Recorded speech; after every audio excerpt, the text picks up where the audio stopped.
오늘은 믿는 자의 소원이라는 제목으로 함께 말씀 나누도록 하겠습니다. 오늘 우리가 읽은 잠언서는 지혜의 책으로 우리가 알고 있습니다. 그래서 아이들에게 제일 먼저 성경을 읽을 때에 권유해주고 얘기해주는 말씀이 저는 잠언서입니다. 대부분의 부모님들이, 교회 다니시는 부모님들이 아이들이 어디부터 성경을 읽을까요? 물어보면 항상 그렇게 얘기하죠. 잠언부터 읽어. 하루에 한 장씩 읽으면 31장이니까 한 달이면 다 그 잠언서를 다 읽을 수 있어 라고 이야기하고, 저도 그렇게 아이들을 훈련했습니다. 그 잠언서를 크게 보면요, 12가지의 주제를 담고 있습니다. 그 내용은 이렇습니다. 지혜로운 자와 어리석은 자, 선한 것과 악한 것, 생명과 죽음, 근본적인 것, 그리고 언어생활, 가정생활, 부와 가난, 이웃과의 관계, 성실함과 게으름, 겸손과 교만, 성공과 패망 등 잇따라 살아가는 여러 가지 삶의 문제가 등장합니다. 그리고 마지막으로 현숙한 여인에 대한 이야기가 나옵니다. 우리가 성경을 읽으면서 잠언서를 쭉 읽어보면요, 아이들한테 권유하는 그 이유가 뭐냐면, 잠언서가 우리에게 보여주고자 하는 한 가지 목적은요, 하나님을 경외하는 것이 너희 삶의 기준이 되어야 한다는 겁니다. 여러 가지 삶의 어떤 지혜를 우리에게 주기도 하지만 그 모든 지혜들을 하나로 응축해 보면요, 요약해 보면 하나님에 대한 경외가 기준입니다. 그리고 그 이 땅의 삶에 일어나는 모든 다른 것들은요, 거기에서 그 하나님을 얼마나 경외하는지, 얼마나 하나님을 믿고 하나님께 순종하는지에 따라서 모든 결과가 달려 있다라고 말하고 있는 것이 우리가 읽고 있는 잠언서의 말씀입니다. 그래서 잠언을 우리가 솔로몬이 쓴 잠언이라고 우리 생각을 하고 있습니다. 근데 솔로몬만이 아니라 30장, 31장 보시면요, 오늘 우리가 읽은 30장은 야게의 아들 아굴이 쓴 잠언이라고 소개하고 있습니다. 31장은 르무엘 왕이 쓴 잠언이라고 소개하고 있죠. 그래서 30장은 아굴이라는 이름이 딱 등장하고요, 31장은 르무엘이라는 왕이 등장하는데, 어떤 성경학자들은 그 르무엘이 솔로몬의 예전 이름이라고 하는 분도 계시고요, 어떤 현명한 왕을 상징하는 뜻으로 르무엘 왕을 등장시켰다고 이야기하시는 분도 있습니다. 그리고 어떤 분은 그냥 이방의 현명한 왕 중에 한 명인 르무엘 왕을 따다가 이 글을 기록했다라는 이야기가 있어요. 어찌됐든 31장 그런 어떤 논쟁이 있지만 30장은 솔로몬이 아는 야게의 아들 아굴이 지은 한 장입니다. 아굴이 쓴 이 잠언 30장 말씀을 통해서 우리가 하나님 앞에서 이 땅을 살아가면서 구해야 할 것이 무엇인가를 우리가 생각해 보길 원합니다. 원래 오늘 30장의 말씀을 쭉 다 읽으려고 했는데 길어서 9절까지 말씀만 준비했습니다. 우리는 살아가면서 사람들은 누구나 자기의 소원을 가지고 살아갑니다. 나이가 들어도요, 그 소원이라는 것은 계속 생기는 거예요. 하나가 이루어지면 또 다른 소원이 생기게 되고요, 또 다른 작은 소원들이 생기게 됩니다. 물론 큰 소원을 가지고 있지만 그 소원이 이루어지지 않고 하늘나라에 갈 수도 있습니다. 하지만 우리는 각자 누구나 스스로 자기 나름대로의 소원을 갖고 살아갑니다. 잘 보면요, 그 소원의 내용이 곧 우리 그 한 사람이 가진 인생의 가치관이고 그 사람의 수준입니다. 예전에를 한번 생각해 보셨으면 좋겠어요. 제가 70년대생인데 저는 경험하지 못했습니다. 저는 초등학교 다니면서 이런 이야기를 들었어요. 예전에서 우리 부모님 세대들은 가난해서 먹을 게 없었던 시절에 제가 외갓집에 간다거나 어디 친척집에 간다거나 누구를 방문해서 갈 때 아버지가 매일 정육점에 가서 고기를 끊어 갔습니다. 왜 고기를 선물을 하지? 저는 어렸을 때 그런 생각을 했어요. 왜 고기를 끌어서 갖다 주지? 다 고기 먹을 텐데. 근데 옛날 어른들이 하시는 말씀을 들어보면요, 가난해서 먹을 것이 없었던 시절에 정말 그 소고기국에 하얀 쌀밥 실컷 먹고 싶다는 것이 소원이었다는 이야기를 듣습니다. 예전에는 풀뿌리를 뜯어서 가난한 분들은 그거를 국물을 내서 드신 분들 이야기도 전 들었습니다. 그것이 그 시대를 살았던 사람들의 수준입니다. 제가 70년대생인데 저 또한 그런 걸 경험하지 못했어요. 저희 윗세대겠죠. 저희 부모님 세대. 그분들에게는 그런 것이 소원이었습니다. 그리고 그것이 가치관이었어요. 나의 삶에서 나를 먹여줄 수 있고 나를 입혀줄 수 있고 내가 편히 쉴 수 있는 그런 공간이 생기는 것, 그것이 그분들의 수준이었습니다. 사랑하는 여러분, 우리들에게 한번 질문해 보셨으면 좋겠어요. 여러분은 지금 현재의 삶을 살아가면서 예전과 비교했을 때 얼마나 더 편하고 아주 호화로운 생활을 합니까? 예전 분들한테 물어보면 음식이 남아서 썩는 거는 아마 이해 못 하실 거예요. 근데 요즘 어떻습니까? 이것은 살이 찌니까 먹지 말아야지. 누가 무슨 음식을 줘도 이것은 좀 피해야지. 남아서 썩어서 나가는 음식물 쓰레기가 저희 집도 많아요. 우리가 생각해 보면 얼마나 많은 음식들이 썩어서 나가고 있습니까? 우리는 그렇게 힘든 삶을 살지 못해서 어쩌면 그분들을 이해하지 못하고 어쩌면 우리 수준이 그분들보다 더 나은 수준이라고 착각하며 살아갈 수도 있습니다. 그런데 사랑하는 여러분, 여러분에게 거룩하게 또 겸손히 제가 질문 하나 드립니다. 여러분은 인생을 살면서 하나님께 두어 가지만 구하라고 한다면 무엇을 구하시겠습니까? 좀 잘 배부르게 먹었으면 좋겠어요. 좋은 집에 살았으면 좋겠어요. 자녀가 잘 됐으면 좋겠어요. 여러분, 많은 제목들이 있지만 하나님께서 딱 두 가지만 구하라고 한다면 무엇을 구하시겠습니까? 잠깐 한 20초만 생각해 볼까요? 무엇을 구하시겠습니까? 안 떠오르시죠? 저도 어제 제가 제 스스로에게 질문하면서 네가 아구리라고 생각해봐. 너 뭘 구할 거야? 안 떠오르더라고요. 수많은 다른 것들이 막고 있어서 안 떠오르더라고요. 돈이요, 건강이요, 좋은 친구요, 인생의 좋은 동역자예요. 어떤 권세나 명예, 또 아까 조금 전에 말씀드린 것처럼 자녀의 행복이요. 이 땅을 살아가면서 정말 누구나 보기에 좋은 것이고요. 이 땅을 살아가면서 모두 필요한 것입니다. 그런데 오늘 우리가 읽은 잠언 30장의 말씀 보면요, 아굴은 좀 특이한 것을 구하고 있습니다. 저는 이 말씀을 보면서 항상 좀 겸손해집니다. 여러분, 그 소원 두 가지가 뭡니까? 어떻게 보면 생뚱맞고 좀 막연해 보이기도 합니다. 보통 사람들이 대개 생활 속에서 필요한 그 구체적인 것, 하나님, 제가 물질이 부족한데 물질을 좀 채워주세요. 건강이 부족한데 건강을 채워주세요. 우리 가족이 더 안락하게 풍요롭게 살 수 있도록 하나님 도와주세요. 이렇게 이야기할 텐데, 이런 구체적인 소원을 될 텐데, 아굴의 소원은 무엇이었습니까? 두 가지가 있는데, 첫 번째는요, 인격적인 소원이었습니다. 그리고 내가 가진 어떤 생각, 내가 가진 가치관에 대한 그런 소원이었어요. 첫 번째 소원은 무엇이었습니까? 거짓이 없게 해주세요. 8절 말씀입니다.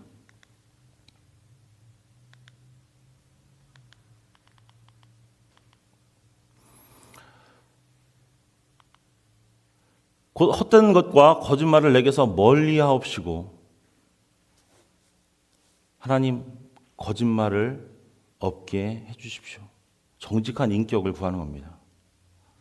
또 이어지는 말씀은 무엇입니까? 나를 가난하기도 마옵시고 부하기도 마옵시고 오직 필요한 양식으로 나를 먹여주십시오.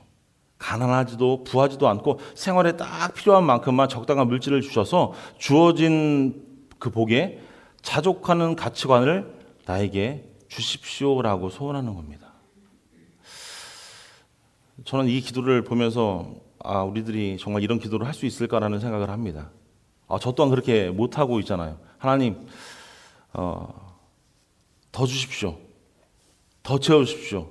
아직도 저는 배고픔, 히딩크가 얘기한 것처럼 아직도 저는 배고픕니다라고 기도하는 것이 저 여러분들의 기도입니다.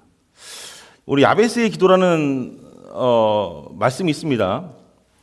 어쩌면 그 기도는 저는 잘못된 욕망에서 나온 기도라고 생각합니다. 한때 야베스의 기도라는 문구가 유행을 한 적이 있습니다. 그래서 모든 크리스찬들이 그 야베스의 기도라는 어떤 찬양도 부르고요. 그런 좋은 그 성경 글귀를 마치 어떤 부족처럼 가지고 다녔던 적이 있습니다. 사실 지금도 많은 사람들은요, 이 기도문을 좋아하고 액자로 만들어서 걸어놓고요, 자녀들을 축복할 때 사용합니다. 역대상 4장 10절 말씀입니다. 세 번역으로 이렇게 번역되어 있습니다. 야베스가 이스라엘 하나님께 나에게 복의 복을 더해 주시고 내 영토, 내 지경을 넓혀 주시고 주님의 손으로 나를 도우시어 불행을 막아 주시고 고통을 받지 않게 하여 주십시오라고 간구하였더니 하나님께서 그가 구한 것을 이루어 주셨다라고 말씀합니다. 얼마나 좋은 말씀입니까? 그래서 이것들을 다 뭐 핸드폰 액정이나 어디 좋은 가장 눈에 보이는 곳에 가지고 다니는 모습이 크리스찬들이 한참 여기에 빠져서 그런 행동을 많이 했습니다. 이 구절 중에 보면요, 복에 복을 더한다는 말씀이 있습니다. 이 표현이 사람들의 마음에 은혜를 주었다라고 이야기를 하죠. 많은 사람들이 근심도 없게 하고 환난도 벗어나게 한다는 것을 너무나 좋아했습니다. 특히 영토를 넓혀주시고, 개혁성경에는 지경을 넓혀주신다라고 말씀하고 있는데, 이 표현은 부해진다, 일이 잘 된다, 높고 귀한 일들을 한다라고 해석하면서 크리스찬들이 너무 좋아했습니다. 내가 하나님께 이렇게 기도하면 하나님께서 구한 모든 것들을 나에게 이루어 주시겠지. 그래서 성경을 잘 보시면요, 야베스에 대한 야베스가 누구인지 어떤 사람인지에 대해서 기록이 남아있지 않습니다. 그저 유다 집안의 자손이라는 것과 이 한 구절의 기도가 남아있을 뿐이에요. 그 후에 야베스가 어떤 복을 받았고, 그래서 어떻게 살았고, 예수님의 어떤 태어남의 그 구속사적인 그런 역사 가운데 어떤 역할을 했는지, 어떤 의미가 있는지조차 어떤 사실도 성경에 기록되어 있지 않습니다. 그런데 온리 이 한 구절에 포커스가 맞춰서 많은 크리스찬들이 이 기도문에 감동하고 열광하며 마치 무슨 부족처럼 여겨요. 그런데 이어 반대로 우리가 읽은 오늘 아굴의 기도, 제가 오늘 아굴의 기도를 말씀을 왜 드리냐면요, 이와 다르기 때문입니다. 이 아굴의 기도는 솔로몬의 잠언으로 알려진 이 31장의 내용 중에 무려 한 장의 분량을 차지하고 있습니다. 그런데 이 기도가 있는지조차 모르는 크리스찬들이 많이 있어요. 너무 쉽게 넘어가요. 아는 거니까. 그래서 쉽게 기억되지 못할 때가 있습니다. 오늘은 특별히 이 아굴의 기도에, 이 기도문에 우리가 집중했으면 좋겠어요. 왜 아굴이 이런 기도를 드렸을까? 아굴의 기도의 내용을 보기 전에 아굴이 왜 이런 기도를 드렸는가를 한번 생각해 보셨으면 좋겠어요. 잠언 30장 2절 말씀 보니까요, 이렇게 말씀합니다. 나는 다른 사람들에 비하면 내가 어떤 사람이에요? 짐승이라. 내게는 사람의 총명이 있지 아니한다라고, 없다라고 이야기하고 있어요. 자신을 짐승이라고 비하합니다. 그러면서 3절의 말씀에 뭐라고 이야기하죠? 나는 지혜를 배우지 못하였고 또 거룩하신 자를 아는 지식이 없다라고 말씀합니다. 다시 말해서 뭐예요? 나는 하나님이 온전히 누구인지 모르는 사람. 내가 살았다 하나 죽은 자요, 지혜롭다 하나 사실은 우매한 짐승이라고 자신을 고백하는 겁니다. 그것이 오늘 아굴이 하나님께 고백하는 거예요. 우리가 모든 것을 다 안다고 생각합니다. 하지만 욥의 고백처럼 우리의 실상은요, 욥기서 42장 3절 말씀 보시면요, 이렇게 말씀합니다. 무지한 말로 이치를 가리는 자가 누구이니까? 나예요. 나는 깨닫지도 못한 일을 말하였고 스스로 알 수도 없고 헤아리기도 어려운 일을 말하고 다닙니다라고 욥은 고백합니다. 우리의 모습이 그렇지 않습니까? 우리가 아는 게 무엇입니까? 우리가 이치를 알면 얼마나 알고요? 우리가 스스로도 헤아리기가 어려운 게 우리가 아니에요?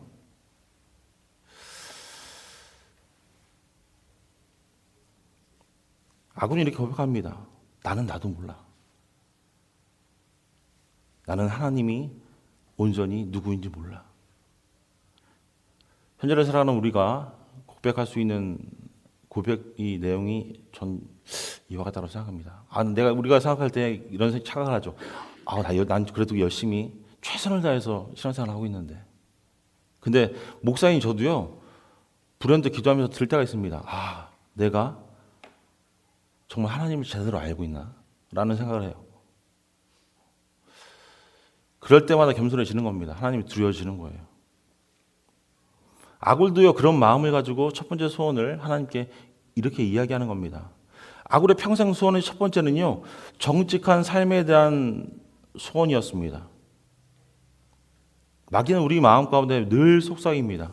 조금만 타협하면, 조금만 양보하면, 조금만 하나님께 가까이 가지 아니하면 더 잘 될 수 있어. 유혹합니다. 매일 저희 귓가에 유혹하죠. 우리의 삶에 찾아와서 매일 유혹합니다. 이렇게 얘기해. 야, 조금만 양보하면 돼. 세상 사람들이 다 그렇게 살아. 너도 그렇게 살면 돼. 주일날 교회만 다니면 되잖아.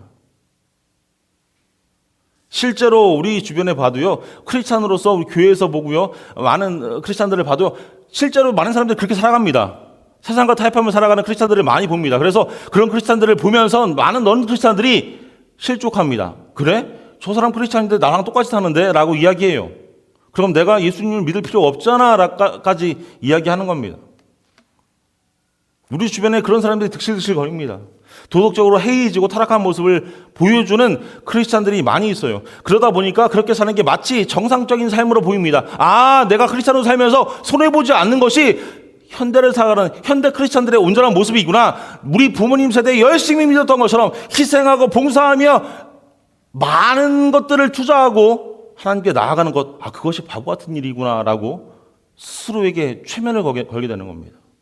심지어는 이런 생각을 하죠. 나 혼자, 나만 세상에 뒤떨어지는 거 아니야 라는 생각을 하게 됩니다. 그래서 결국 타협하고 대충 살아가며 거짓을 행하게 되는 것이 저와 여러분들이 행할 수 있는 그런 문제라는 것입니다. 아무리 생각해도 정직하고 성결을 지키는 것이 불가능해 보입니다. 우리 그렇게 이야기하죠. 불가능해. 스스로에게 이렇게 최면을 거는 거예요. 우리 자신의 노력만으로는 되지 않습니다. 사랑하는 여러분, 하나님이 도우심이 우리 가운데 있어야 우리는 그렇게 할 수가 있는 거예요. 그래서 아굴은 정직한 삶을 위해서 어떻게 한 거예요? 날마다 기도한 겁니다. 하나님, 내가 정직하게 살게 해주세요. 내가 거짓말을 하지 않고 정직하게 살게 해주세요. 입술로 고백한 것이 아니라 매일 그렇게 살기 위해서 하나님께 기도한 겁니다. 날마다 기도하는 거예요. 하나님, 오늘도 내가 부족해서 낙담하고 쓰러지고 거짓을 행하였지만 내일은 같은 죄를 범치 않을 수 있는 지혜를 나에게 하나님 허락해 주세요 라고 기도하면서 나갔던 것이 아굴의 모습입니다. 사랑하는 여러분, 실제로 아굴이 구한 첫 번째는요, 헛된 것과 거짓말을 멀리하게 해달라는 것은요, 내가 하나님이 분명하게 누구인지를 깨닫고 알게 해달라는 간구였습니다. 사랑하는 여러분, 거꾸로 생각해 볼 때 우리가 하나님의 존재를 믿고 하나님이 어떤 분이심을 알고 하나님이 분명히 누구신가를 분명히 우리가 알 때에 우리는 거짓말을 멀리할 수밖에 없습니다. 악을 멀리할 수밖에 없어요. 왜요? 하나님이 그런 것을 싫어하시기 때문에. 잠언 30장 5절 말씀입니다. 하나님의 말씀은 다 순전하며 하나님은 그를 의지하는 자의 방패시라고 말씀합니다. 하나님이 그 순전한 말씀을 다 따르고 그를 의지하는 것이 바로 이 땅에서 헛된 것을 추구하지 않게 되는 것이고요. 내 욕심과 내 욕망을 위해 거짓말하며 살지 않는 비결이라고 아굴은 우리에게 말씀하고 있어요. 그래서 저는 이 짧은 구절, 짧은 30장의 말씀을 보면서 우리 삶의 많은 진리를 얻을 수 있습니다. 특별히 크리스찬으로 살아가면서 우리가 얻을 수 있는 진리가 있어요.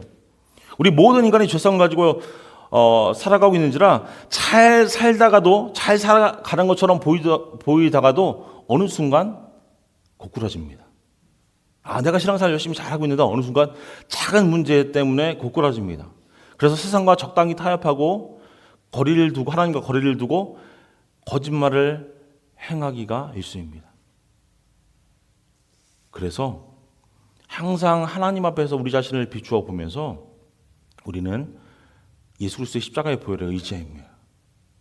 나를 대속하기 위해서 십자가에 흘리신 예수님의 피를 믿음으로 우리는 깨끗함을 받아야 할 줄 믿습니다.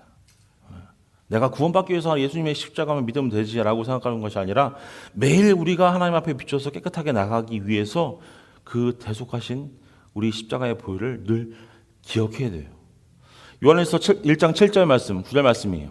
우리 같이 읽어보겠습니다. 시작. 그가 빛 가운데 계신 것 같이 우리도 빛 가운데 행하면 우리가 서로 사귐이 있고 그 아들 예수의 피가 우리를 모든 죄에서 깨끗하게 하실 것이요. 9절 말씀입니다. 시작. 만일 우리가 우리 죄를 자백하면 그는 미쁘시고 의로우사 우리 죄를 사하시며 우리를 모든 불의에서 깨끗하게 하실 것이요. 아멘. 아멘으로 믿으십니까? 이렇게 살아가시는 우리 가족들 될 수 있기를 축원합니다. 1982년에 미국에서 누군가 독극물을 넣은 타이레놀을 먹고 한 사람이 사망했습니다. 아마 아찔이라 생각해요. 한국에서도 뉴스가 난 적이 있습니다. 그런데 그 이후에 나온 기사를 보면 이렇습니다. 아직 언론에 알려지기 전에 타이레놀을 만들어 파는 존슨앤존슨사의 경영진들이 이 문제를 놓고 치열한 논쟁을 벌였다고 합니다. 법적으로는 자신들이 잘못한 것이 없어서 책임질 일이 없었지만 회사의 안위보다 고객의 생명을 보호하는 것이 더욱 중요하다는 결정을 그 이사회에서 내리게 됩니다. 그래서 존슨앤존슨은 이 사건을 즉각 언론에 공개하게 되고요. 천문학적인 비용을 들여서 시중의 타이레놀을 다 모두 수거해서 폐기했다고 합니다. 그리고는 발명해낸 게 이물질을 넣을 수 없는 새로운 용기를 개발해서 출시를 했다라고 이야기하죠. 존슨앤존슨이 책임을 떠넘기고 사실을 숨기려고만 하는 그 일반적인 어떤 기업들의 관행을 따르지 않았다고 기사는 이야기하고 있습니다. 어쩌면 이 기업이 이 어떤 도덕적인 경영 전략은 회사의 존립마저 위태로울 것이라는 그 경영진의 예측과 달리 회사를 더욱더 튼튼하게 해주었습니다. 이 당시 이후에 존슨앤존슨의 주가는요 높은 주가를 기록했고 매출액 역시 급증했다고 합니다.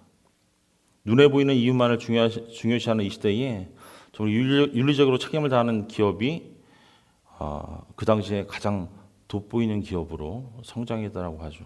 그 덕분에 이 존슨앤존슨이 업계 선두에 설 수 있게 되었고요. 지금도 이만큼 성장하고 있는 겁니다.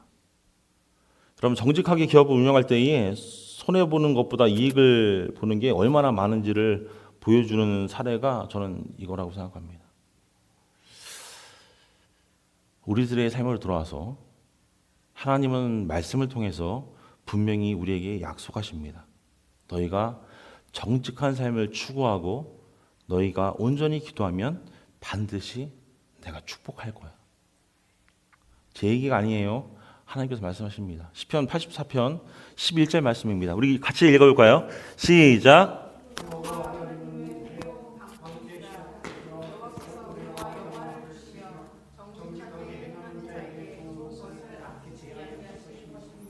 아멘. 그뿐만 아니라 후손들에게도 이런 축복을 더하십니다. 시편 112편 1절 2절 말씀입니다. 같이 읽겠습니다. 시작. 할렐루야. 여호와를 경외하며 그의 계명을 크게 즐거워하는 자는 복이 있도다. 그의 후손이 땅에서 강성하며 정직한 자들의 후손에게 복이 있으리로다. 아멘. 2절 말씀 중요합니다. 그의 후손이 땅에서 강성하며 정직한 자들의 후손에게 복이 있으리로다. 우리가 정직하지 않으면요, 우리 자녀들은 어떻게 됩니까? 복이 없는 겁니다. 무서운 말씀입니다. 이게 그냥 좋은 말씀이구나라고 넘기시면 안 돼요. 정말 무서운 말씀입니다. 그의 후손이 땅에서 강성하며 정직하지 못한 자들의 후손에게는요 복이 없으리라는 말씀입니다.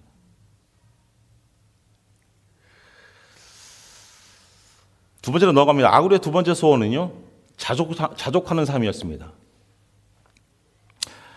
아굴은 가난도 부함도 아니라 오직 일용할 양식을 구했습니다. 그 이유에 대해서 30장 9절 말씀에 이렇게 말씀하죠. 혹 내가 배불러서 하나님을 모른다 여호와가 누구냐 할까 하며 혹 내가 가난하여 도둑질하고 내 하나님의 이름을 욕되게 할까 두려워함이니이다. 내가 배불러서 하나님을 모른다 하지 않고 가난해서 도둑질하여 하나님의 이름을 욕되게 할까 두렵다고 아굴이 이야기하고 있어요. 세 번역에 이렇게 기록하고 있습니다. 제가 배가 불러서 우리 주님을 부인하면서 주님이 누구냐라고 말하지 않게 하시고 제가 가난해서 도둑질을 하거나 하나님의 이름을 욕되지 않게 하도록 해 주십시오라고 세번역을 기록하고 있습니다. 무슨 의미입니까? 부하면 부한 대로, 가난하면 가난한 대로 늘 생활의 중심에 하나님을 모시고 자족하며 감사하는 삶을 살기를 소원하는 기도가 두 번째 기도입니다. 사랑하는 여러분, 이런 삶이 쉬워 보이십니까? 사실은 굉장히 힘듭니다.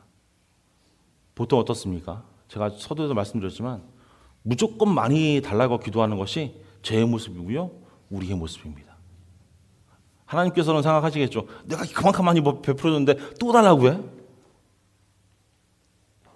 그런데 아굴의 기도를 보면요, 내가 무언가 많은 것을 소유하기를 기도하는 것이 아닙니다. 무언가 하나님께서 작은 것을 주셨는데 그 작은 것들을 잘 컨트롤할 수 있는 영적인 능력을 달라고 하나님께 기도하고 있는 거예요. 사랑하는 여러분, 사람이 연약한 죄인이기 때문에 환경의 변화에 따라 마음이 변하기 십상입니다. 그것이 우리의 모습입니다. 부해지면 나도 모르게 교만해지게 되는 거예요. 하나님 없이도 잘 살 수 있을 것으로 착각합니다. 하지만 우리가 잘 생각해 보면요, 그 부함도요, 그 건강도요, 그 물질도요, 그 시간도요, 다 누가 주신 거예요? 하나님이 주신 거예요. 근데 그거를 까먹는 겁니다. 착각하는 거예요. 그 모든 것들이 하나님이 주신 것인데도 불구하고 그 모든 것들이 내가 열심으로 해서, 내가 수고해서, 내가 잘나서 그 모든 것들을 채웠다라고 생각합니다. 그런데 우리가 잘 알고 있잖아요. 신앙생활하면서 환경이나 조건으로 만족을 구하는 사람은요, 절대로 신앙생활을 제대로 하기가 어렵습니다.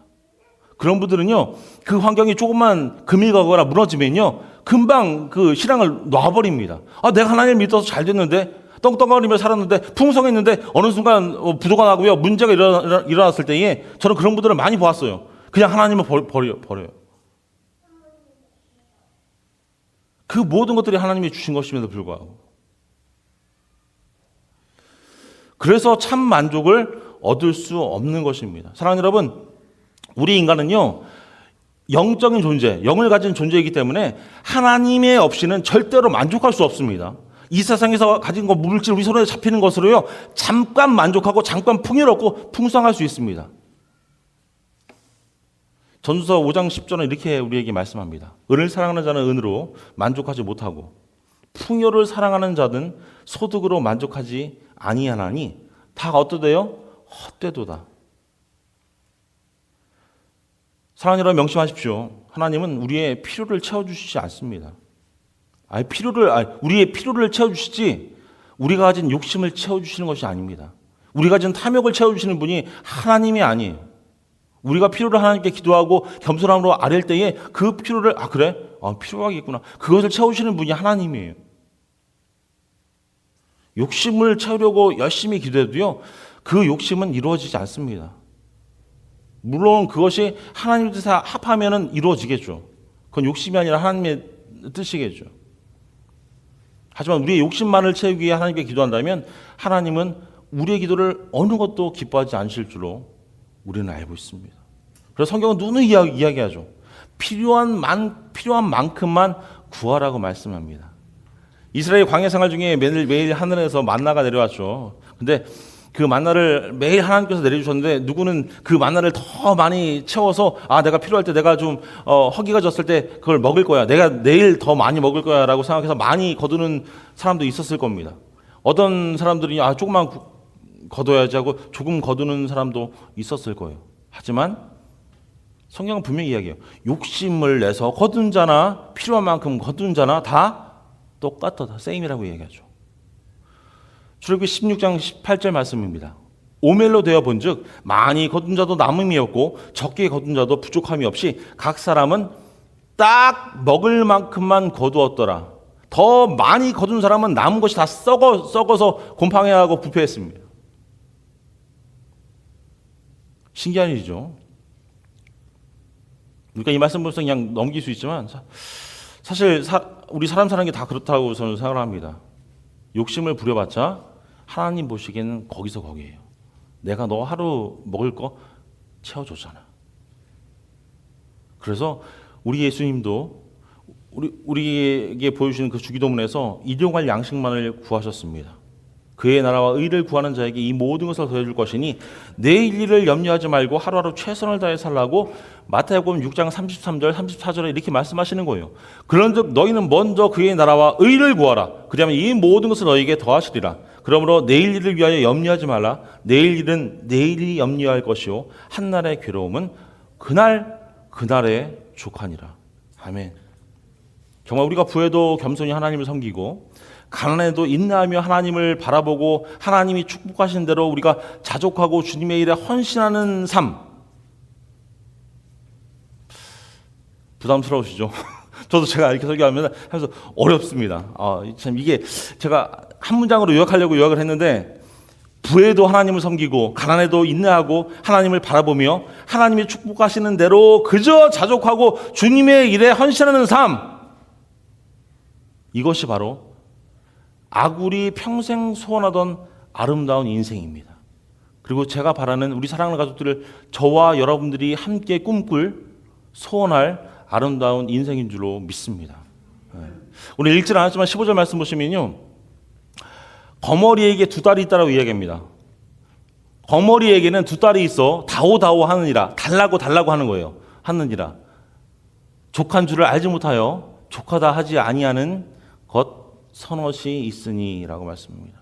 늘 달라, 늘 더 달라 하며 족한 줄을 알지 못했다고 합니다. 표현이 참 재밌죠. 이것이 저와 여러분들의 모습이에요.